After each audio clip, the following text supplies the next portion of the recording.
Teddy Ted from the Awesome 2. It happened in the early 80s.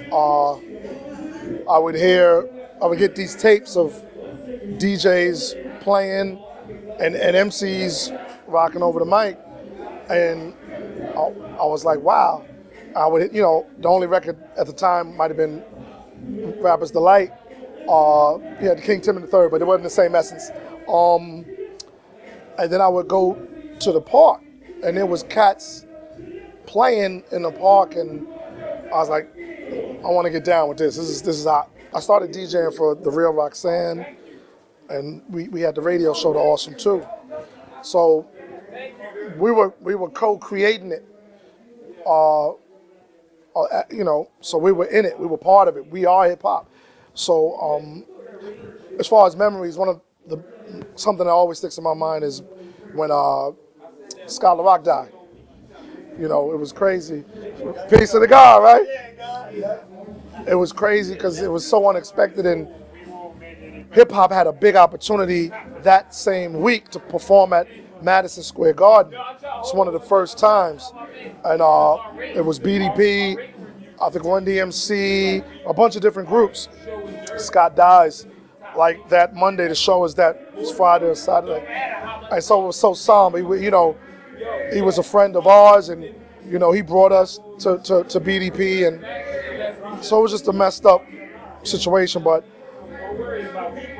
they did the show, and we all came on stage in solidarity, and the feeling from the audience was like, it's okay.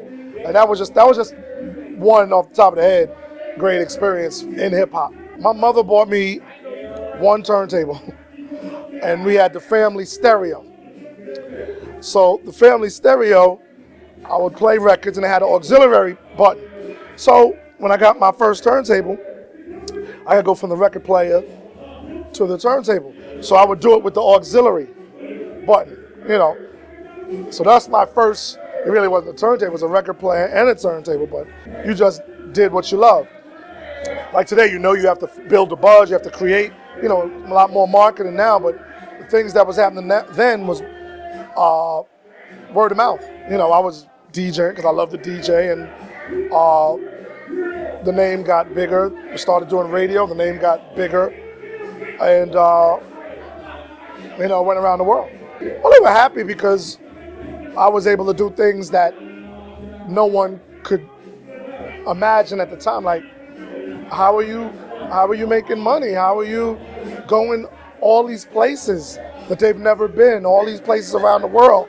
You have 3 passports, things like that. So they were excited for me, and it was exciting for them. We'd go on trips.